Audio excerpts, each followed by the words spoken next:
सभी साथियों के स्टडी नंबर 1 चैनल पे आपका स्वागत है। और यहाँ पर आज हम लोग देखेंगे कि प्रायद्वीप भारत के पठार एवं पर्वत, यानी हमारा टॉपिक क्या है। प्रायद्वीप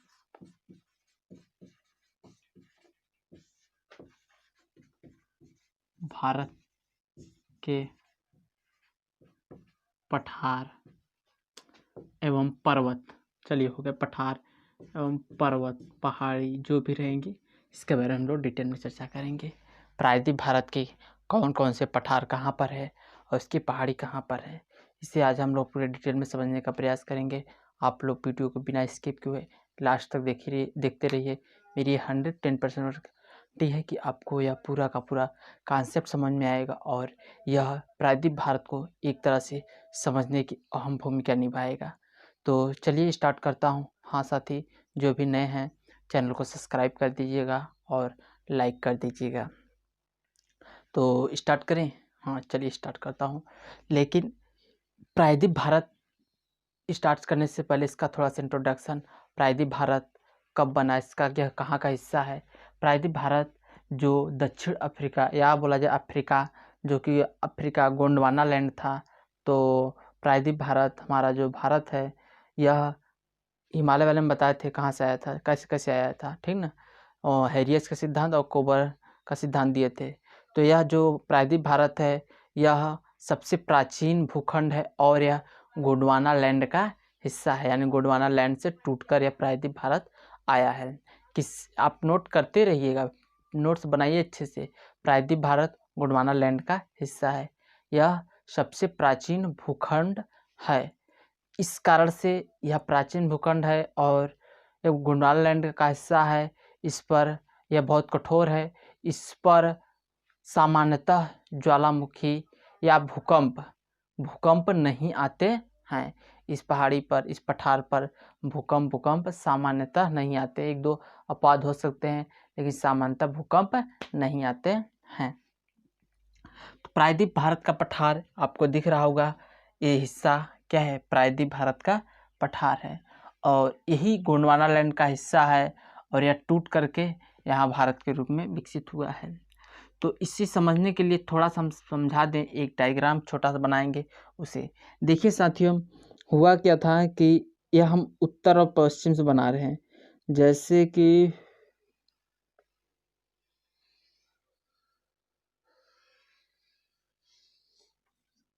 इधर दक्षिण है, इधर उत्तर है। यह बृहद हिमालय है, यह लघु है, यह शिवालिक है और यह प्रायद्वीप भारत है। यह प्रायद्वीप भारत है। तो बीच में था क्या, एक तरह से गड्ढा ही था। तो हुआ क्या था, बीच में यहाँ पर खाली स्थान होने के कारण से नदियाँ धीरे धीरे इसमें मलबा लाते गई और ये धीरे धीरे लगभग समान बराबर के आ गया। तो जब मलबा लाती गई या पड़ता गया, तो यहाँ पर यह भूमि बहुत ही ज़्यादा उपजाऊ हो गई और यहाँ पर एक समतल मैदान का निर्माण हो गया, जो कि गंगा का तराई क्षेत्र लेकर के है, जो कि इस साइड में है यहाँ पर। तो यही कारण है कि इधर ऊंचा है, इधर ऊंच है, मतलब प्रायद्वीप पठार ऊंचा है यहाँ से लेकर के, और इसके इधर क्या है, थोड़ा सा खाल है, यानी नीचे है। यह भाग नीचे होने के कारण से इधर की जो नदियां हैं इधर चली जाती हैं। देखेंगे इधर से सोन नदी भी एक चली जाएगी इधर, यहाँ से बनास, चंबल, बेतवा, केन नदी भी इधर चली जाएंगे। लेकिन जो ही ऊपर आएगा त्यों ही फिर भागों में टूट जाएगा।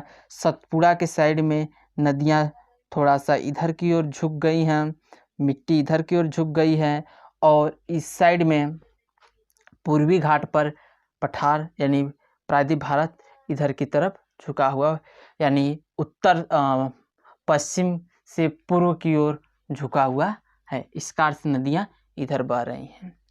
तो इस पर भी कुछ मैदान पाए जाते हैं। यह मैदान आखिरकार कैसे पाए जाते हैं, इन्हें भी समझने का प्रयास करेंगे।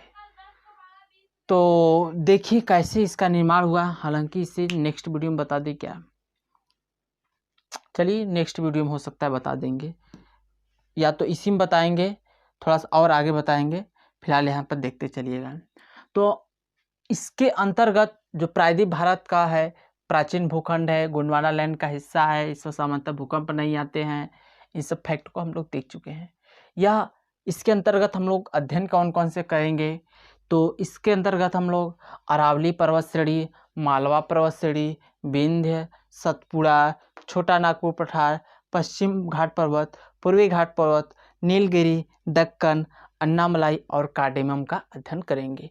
आखिरकार यह कहाँ कहाँ पर है, एक बार मैं छोटा सा लोकेशन दिखा दूं और उसके बारे में, हर एक पहाड़ी के बारे में पूरा का पूरा डिटेल में बताऊंगा और एक एक चीज़ समझाऊंगा, एक एक फैक्ट बताऊंगा।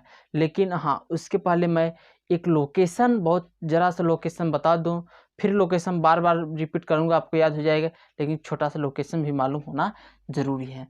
तो ये साइड दिख रहा होगा आपका, उत्तर और दक्षिण की साइड में राजस्थान के इलाके में, यहाँ पर अरावली पर्वत है, यहाँ पर क्या है, अरावली पर्वत है, यह मालवा पर्वत है, यहाँ से यहाँ तक विंध्याचल है, क्या है मेरे प्यारे मित्र, विंध्याचल है।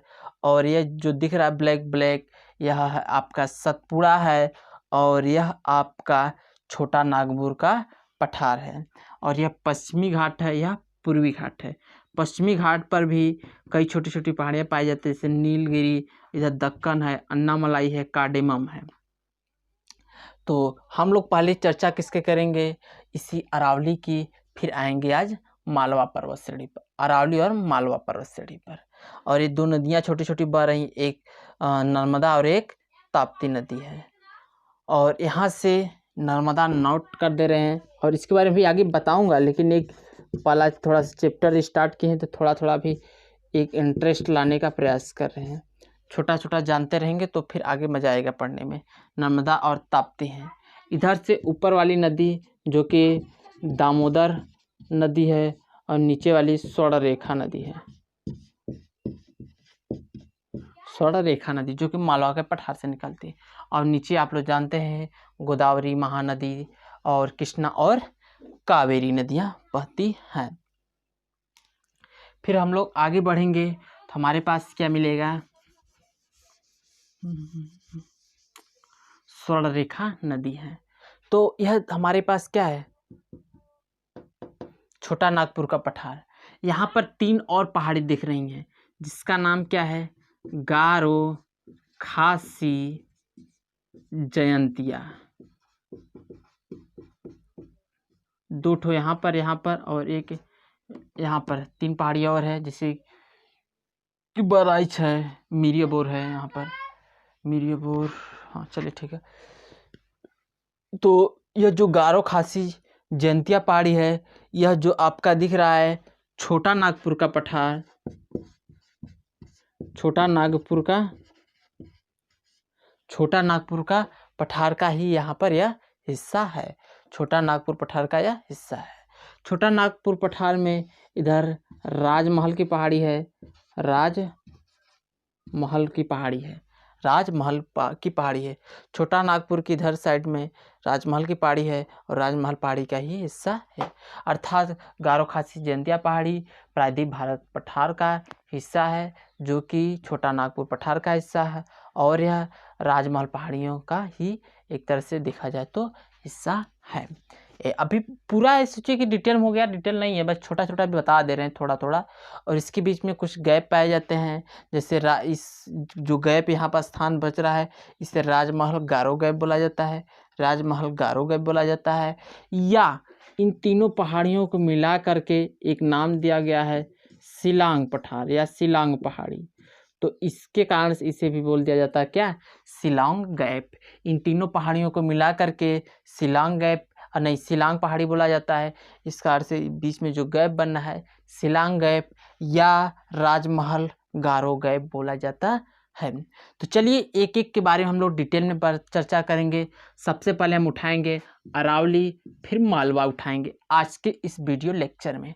अरावली के बारे में हम लोग चर्चा करेंगे। तो अरावली सामान्यतः कहाँ पर है, गुजरात से लेते हुए राजस्थान और दिल्ली, यानी दिल्ली तक फैली हुई है। तो यानी कहने मतलब गुजरात से लेते हुए राजस्थान और दिल्ली तक फैली हुई है। कौन सी पहाड़ी, अरावली पहाड़ी। कौन सी पहाड़ी? अरावली पहाड़ी। अरावली पहाड़ी की सामान्यतः विशेषता यही है कि यह 800 किलोमीटर लंबी है। कितनी किलोमीटर लंबी है? अरावली पहाड़ी 800 किलोमीटर लंबी है। और पॉइंट नोट करते रहिए, 800 किलोमीटर लंबी है। और यह पहाड़ी जो दिख रही है आपको, सबसे ज़्यादा इसका भाग कहाँ पर है? राजस्थान में है। कहाँ पर है? राजस्थान में है। राजस्थान में इसकी सबसे ज़्यादा हिस्सा है। और इसकी सबसे ऊंची चोटी राजस्थान में ही माउंट आबू पर, राजस्थान में ही माउंट आबू पर गुरु शिखर है। क्या है? माउंट आबू पर गुरु शिखर है। नोट करिए एकदम, पॉइंट एकदम दिमाग में क्लिक करिए। लिखते हम भी कुछ, गुरु शिखर माउंट आबू पर, माउंट आबू पर। तो इसकी जो अरावली पर्वत है, लिख दे भाई इससे भी, अरावली पर्वत श्रेणी है। इसकी सबसे सर्वोच्च चोटी क्या है? गुरु शिखर है। कहाँ पर है? माउंट आबू पर है। कहाँ से कहाँ तक फैली? गुजरात से लेकर के दिल्ली तक। और जो बीच में है राजस्थान, सबसे ज़्यादा राजस्थान में। कितने किलोमीटर लंबाई? 800 किलोमीटर लंबी है। अच्छा, इतना चाहिए। गुजरात के कहाँ से फैली है? गुजरात की किस स्थान से फैली है? पालमपुर से। गुजरात के पालमपुर से। यहाँ पर गुजरात है, यहाँ पर गुजरात है, गुजरात के पालमपुर से। दूसरा पेन यूज कर रहे हैं, पालमपुर से। गुजरात के पालमपुर से, पालमपुर से दिखाई दे रहा है ना आप लोग के? गुजरात के पालमपुर से। और लास्ट कहाँ तक होती है? मजनू टीला तक। दिल्ली के मजनू टीला तक। कहाँ तक? दिल्ली के मजनू टीला तक। यानी अरावली का विस्तार क्षेत्र कहाँ तक है? तो यह गुजरात के पालमपुर से दिल्ली तक, मजनू टीला तक यह फैली हुई है। क्या फैली हुई है? अरावली पर्वत श्रेणी फैली हुई है। अरावली पर्वत श्रेणी फैली हुई है, अरावली। और यह जो ऊपर वाला हिस्सा दिख रहा है, ऊपरी वाले हिस्से को, जो दिल्ली के समीप दिख रहा है, इस हिस्से को यहाँ की भाषा में दिल्ली रिज बोला जाता है, दिल्ली रिज बोला जाता है। और जो राजस्थान का दक्षिणी हिस्सा पर जो पहाड़ी है, इसे क्या बोला जाता है? जरगा पहाड़ी बोला जाता है। क्या बोला जाता है साथी? जरगा पहाड़ी। जरगा पहाड़ी क्या बोला जाता है? जरगा पहाड़ी बोला जाता है। दिल्ली के समीप की पहाड़ी को दिल्ली रिज, और राजस्थान के दक्षिणी सिरे की पहाड़ी को जरगा पहाड़ी बोला जाता है। जरगा पहाड़ी किसके हिस्से हैं? अरावली पर्वत से। दिल्ली रिज किसका हिस्सा है? अरावली के हैं। सबसे अब फैक्ट इससे नोट कर लीजिए। अच्छा, अरावली पर्वत श्रेणी को एक नदी काटती है। अरावली पर्वत श्रेणी को एक नदी काटती है। वह नदी क्या है? बनास नदी है। क्या है? बनास नदी है। अरावली श्रेणी के पश्चिम से निकलती है और यह पूरब में जाकर के चंबल नदी से मिल जाती है। अब एक बार अरावली से रिकॉल करवा दे, कंप्लीट अरावली पर्वत श्रेणी हो जाएगी। ठीक ना? तो अरावली पर्वत कंप्लीट कर रहे हैं। तो अरावली पर्वत, पहली बात, अरावली पर्वत सबसे प्राचीन पर्वत है। अरावली पर्वत क्या है? सबसे प्राचीन। अरावली पर्वत कैसी है? नवीन वाला ब्लॉक और प्राचीन पर्वत, सबसे प्राचीन पर्वत। और क्या, कितनी लंबाई है? 800 किलोमीटर। अरावली पर्वत कितनी लंबाई? कहाँ से कहाँ तक फैली है? गुजरात के पालमपुर से लेकर के दिल्ली के मजनू टीला तक। फिर इसको कौन सी नदी काटती है? बनास नदी। अरावली को बनास नदी काटती है। इसकी सबसे सर्वोच्च चोटी कौन सी है? गुरु शिखर। यह कहाँ पर है? माउंट आबू पर लगभग। और ये कैसे फैली है? उत्तर से लेकर के दक्षिण की तरफ, उत्तर से लेकर के दक्षिण की तरफ। बस इससे फैक्ट इतने ही बन जाते हैं अरावली से। अब आते हैं हम लोग नेक्स्ट हेडिंग पर, मालवा का पठार। क्या आएंगे? मालवा का पठार। मालवा का पठार। अब देखिए मालवा का पठार है क्या। मालवा का पठार जो दिख रहा है, ये किधर झुका हुआ है? उत्तर की तरफ। किधर झुका हुआ है? उत्तर की तरफ जो भी नदियाँ निकलती हैं यहाँ पर चली जाती हैं। मालवा का पठार की स्थिति कहाँ पर है? यह सतपुड़ा और अरावली के बीच में है। यहाँ पर अरावली पर्वत है और यहाँ पर इस सतपुड़ा है। अरावली सतपुड़ा के बीच में कौन है? मालवा का पठार है। क्या है? मालवा का पठार है। तो आपको क्लियर हो गया होगा कि मालवा का पठार कहाँ पर है। अरावली और सतपुड़ा के मध्य में मालवा का पठार है, जिसमें से कि जो कि उत्तर की तरफ झुका है और उसमें से कुछ नदियाँ निकलती है। इसका नाम है चंबल, बेतवा और एक दो नदियाँ हैं। उन्हें हम नदियों के सेक्शन में कंप्लीट कर लेंगे। फिलहाल इतना ही इसमें याद रखिएगा। अच्छा, इसका निर्माण कैसे हुआ है? इसका निर्माण शांत ज्वालामुखी से हुआ है। जो कि मालवा पठार का निर्माण कैसे हुआ है? शांत ज्वालामुखी से हुआ है। शांत ज्वालामुखी से होने के कारण इसमें बेसाल्ट प्रकार की चट्टानें पाई जाती हैं। जब बेसाल्ट प्रकार की चट्टानें होंगी तो इसमें काली मिट्टी जो कि कपासी मिट्टी भी के लिए प्रसिद्ध है, लेकिन ज़्यादा नहीं। ज़्यादा दक्कन के पठार में है, लेकिन इसमें मालवा के पठार में थोड़ा बहुत काली मिट्टी पाई जाती है। जो कि किससे निर्माण हुआ है? शांत ज्वालामुखी से। यह किसके किसके मध्य है? सतपुड़ा और अरावली के मध्य में स्थित है। फिर आगे हम लोग बढ़ेंगे तो हमारे पास क्या मिलेगा कि जो मालवा का पठार है, मालवा के पठार में जो नदियां हैं एक तरह से बीहड़ बना देती हैं। बीहड़ मतलब पानी बहुत तीव्र से आता है और अपर्दन कर देती हैं, काट छाँट देती है। मालवा के पठार में नदियां काट छाट देती हैं, अपर्दन कर देती हैं। इस अपर्दन को अवनालिका बोला जाता है। क्या बोलते हैं साथियों? अवनालिका बोला जाता है। ठीक ना? अवनालिका खंड अवनालिका बोला जाता है। तो पेपर में आएगा कि आप क्वेश्चन कैसे पूछा जाता है कि अवनालिका या बीहड़ किस प्रकार की पठार में पाया जाता है? तो मालवा के पठार में पाया जाता है। तो बस इस सेक्शन में हम लोग दो ही टॉपिक को अरेंज करेंगे और बस, और नेक्स्ट टॉपिक में हम लोग आगे बढ़ाएंगे तो अरावली और मालवा का पठार लगभग कंप्लीट सा हो जाता है। बस इसे आप लोग अच्छे से याद रखिएगा और दिमाग में न चाहिएगा। एक बार रिकॉल करा दे क्या? अरावली पर्वत कहाँ से कहाँ तक? अब ये सब बार बार गुजरात, पालमपुर, दिल्ली, मजनू टीला 800 किलोमीटर लंबी बनास नदी काट रही है। और क्या? गुरु शिखर ऊंचा चोटी माउंट आबू पर स्थित है। फिर यहाँ पर मालवा पठार किसके किसके बीच में? अरावली और सतपुड़ा के मध्य में है। इसमें चंबल, बेतवा बनास तो उधर निकल रही, चंबल बेतवा के नदियाँ निकलती हैं।